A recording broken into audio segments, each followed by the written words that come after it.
Hi everybody, I'm Michael. I'm a landscape architect and environmentalist. And today we're going to be talking about geraniums, these beauties over here, and how you can keep them flowering in your home. So, you ready to dig in? Let's grow.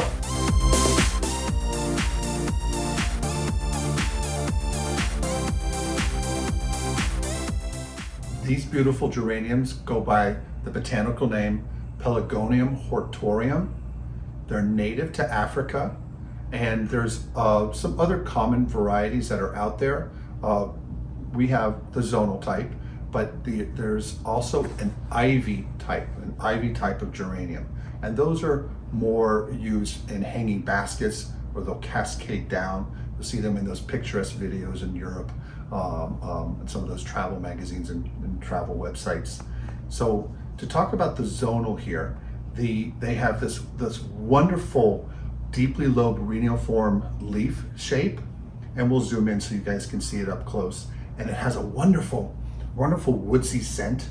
You know, if you come up and smell them, they just beautiful. The flowers don't really have a scent, but it's the leaves do, and they are robust flowerers if you know what you're doing. The plant will have many different colors of flowers. As you can see here, we have pink with a little red inset there. We have some beautiful orange, red, there's some whites, and there's also some other colors out there on the market for you. It's a spectacular houseplant, very well suited for growing indoors. On plant care, lighting is key to getting your zonal geraniums to flower. They want a lot of light.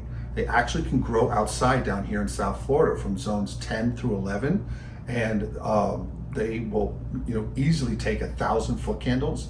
But to get them to flower in your home, you need somewhere a little around north of 800 foot candles. So a west facing window close to the window, or a south facing window, or under some grow lights.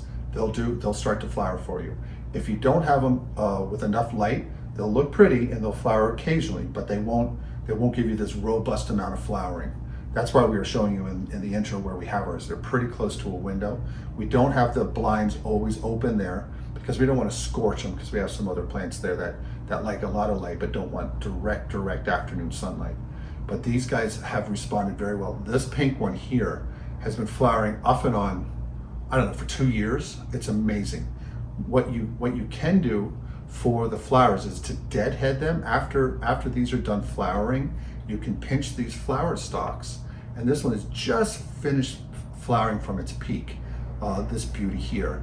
And what we'll do is we'll just pinch off the flowering stalk here, and this will keep it from going to seed, and the plant won't be spending energy on that, and then it will send out more umbels. You can see one starting down here, and you can actually see some on this one here on the red that are forming to form the new flowers. I'll turn that so you can see a little bit better.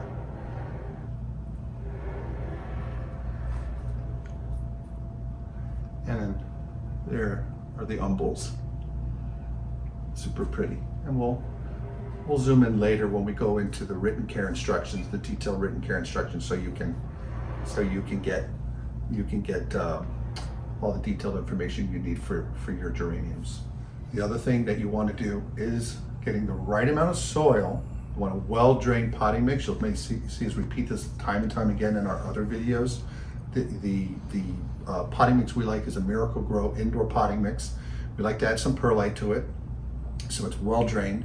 And you can water yours once a week, but you do not want any water settling at the base of your pot, because that can cause rot, and that is the nemesis. That will take down these plants pretty quickly.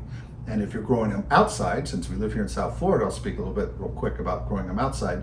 You also want that very well drained soil, or up on a little mound, so they don't sit there and get sogged by your irrigation system or a low spot in your yard.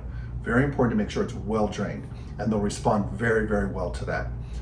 The safest way to ensure that you're not overwatering is to do what we talked about, the 1 knuckle, 2 knuckle method here, depending how deep your pot is. Stick your finger in just a week after you water. We water ours every 7 days, and stick your finger down in there and see if it comes back dry after the 7th day. And if it's dry and there's no dirt sticking on it, then you know you can go back and, yeah, this one's feeling a little dry. Yeah, so we're gonna be watering her soon.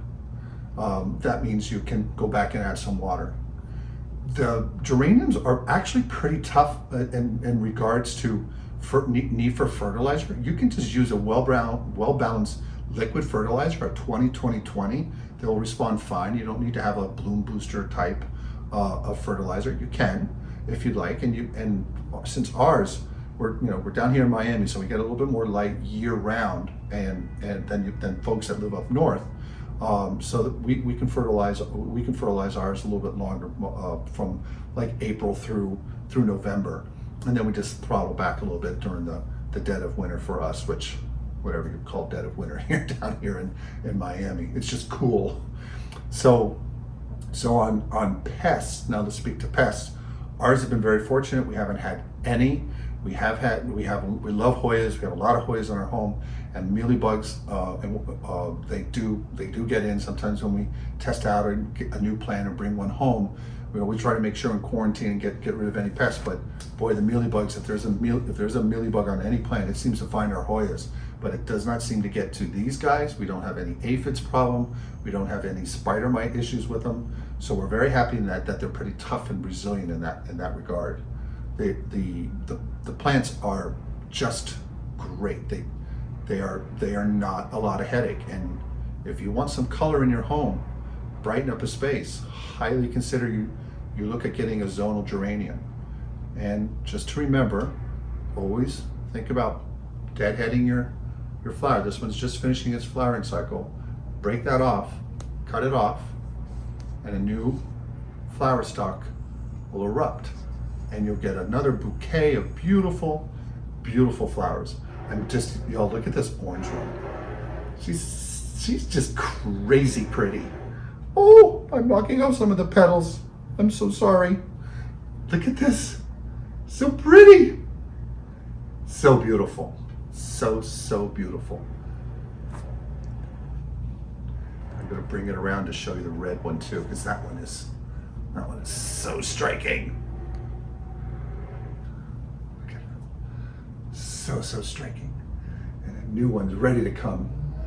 And that's what they'll do. You'll have them flower. As soon as the flowers are done, new umbels come up, and you get new flowers within a few weeks.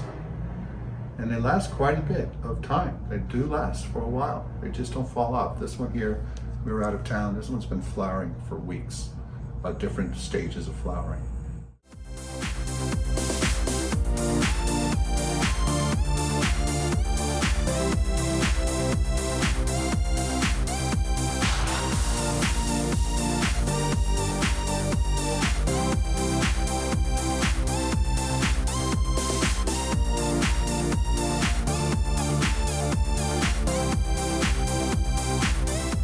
We hope you enjoyed the content we provide you. Please consider subscribing to our channel. We're going to keep posting videos on plants that you can grow indoors as well as outdoors here in South Florida. Well, until next time, bye. If you found value in this video, hit the subscribe button and the notification bell. We post weekly. Thanks.